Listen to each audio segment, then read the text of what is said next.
Okey, yang seterusnya kita pergi kepada tata tanda fungsi. Okey. So, yang seterusnya. Tata tanda fungsi. Okey, sebab kita kena berkenalan detail sebelum kita pergi lebih dalam yang ini. So, yang pertama, kadang-kadang kita boleh tulis dia sebagai P titik bertindih, kemudian dia ada X, anak panah, okey, kemudian 4X. Kita boleh tulis dalam bentuk ni. So, kita baca dia fungsi P. Fungsi P memetakan X kepada 4X. Itu cara kita baca. Ataupun kita boleh tulis dia sebagai PX sama dengan 4X pun boleh. Okey. So, sebenarnya 4X ialah image kepada objek X di bawah fungsi P. Okey, so X pula sekarang ni kalau kita tengok yang ini X ini kita panggil dia sebagai objek. Okey, bila dia dipetakan, bila kita masukkan di sini nilai objek, hasil 4X itu nanti merupakan image. Itu kisah dia. Cuma sebab kita belajar fungsi, biasanya kita labelkan fx sebagai fungsi. Okay, kebiasaan. Tapi kalau nak guna huruf lain pun tak ada masalah. Okay, biasanya kita tulis fx bersamaan dengan 4x. Yang ini kebiasaannya. Okay, so huruf lain yang dia guna H pun boleh, A pun boleh. Dia bergantung kepada nilai-nilai yang kita nak lah. Terutamanya kalau kita belajar fizik, kita bergantung kepada jenis-jenis ukuran yang kita nak ukur. Okey, so seterusnya kalau kita tengok contoh di sini, okey, contoh yang ada, dia bagi contoh Y sama dengan 2X tambah 3. Biasanya kita tulis yang ini semasa tingkatan 3 macam itulah. Jadi bila kita dah belajar Math ni, kita boleh tulis dia sebagai F titik bertindih, kemudian kita ada X. Okey, anak panah 2X tambah dengan 3. Ataupun kita tulis sebagai F kurungan X sama dengan 2X tambah dengan 3. Jadi soalan boleh tanya sama ada mana-mana bentuk. Jadi kita kena fahami tata tanda menulis untuk tajuk fungsi. Okey, di sini sekali lagi Meda terangkan bahawa X ini ialah objek.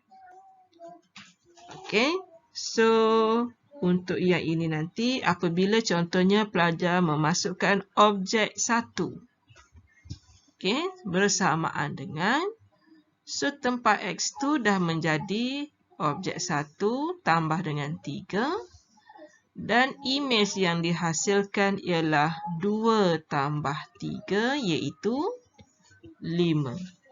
So dalam kes contoh Madam buat ni, 1 di sini ialah objek. Okey, 1 di sini merupakan objek. 5 di sini merupakan image. Okey. Okey, kita tengok kat sini kalau Madam buat contoh 3. Okey, kita ada sekarang ni. Okey, katakan di sini Madam ada nilai 4. Okey, kita tulis belah sini. 4, kemudian Madam ada 9, 16. Okey, yang ini ialah set X. Kemudian di sebelah sini, madam ada nilai 2, nilai 3 dan juga nilai 4. So, sekarang yang ini ialah set Y. Apabila dia buat perhubungan di antara ni, 4 dengan 2, kemudian 9 dengan 3, 16 dengan 4. So, kita nak tahu apakah hubungan di antara X dan juga Y. Okay. So, kalaulah fungsi ini katakan kita labelkan dia sebagai G. Okay. Fungsi ini sebagai G. Okay. So, apakah perhubungan X dengan Y? So, perhubungannya ialah kalau kita tengok kat sini, nombor dekat image ini dia merupakan 2 kuasa 2. Okay, ataupun kalau madam terus buat kat sini lah. Okay, nombor yang ada dekat X ni merupakan punca. Okay, punca. Kita tulis punca kat situ. Perfect square yang ini punca kat sini. Kalau kita tulis sini 4.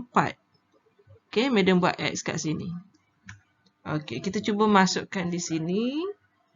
Katakan pelajar masukkan nilai X itu dengan 4. Kita tengok.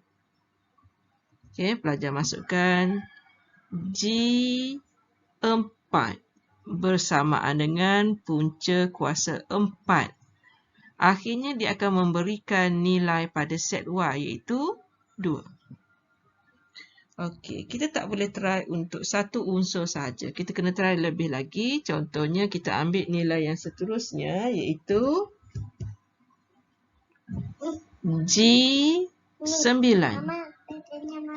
Punca 9 kalau kita uraikan dia menjadi 3. Okey, kita try satu lagi. G16 bersamaan dengan punca 16. Okey, so kita akan dapat 4. So, kesemua nilai yang kita dapat ni, okey, sebenarnya merujuk kepada unsur-unsur yang ada pada set Y. Jadi, kita boleh simpulkan untuk contoh 3, kalau soalan suruh kita menulis hubungan di antara set X dan juga set Y, jadi perhubungannya ialah, okay, perhubungannya ialah GX bersamaan dengan punca X.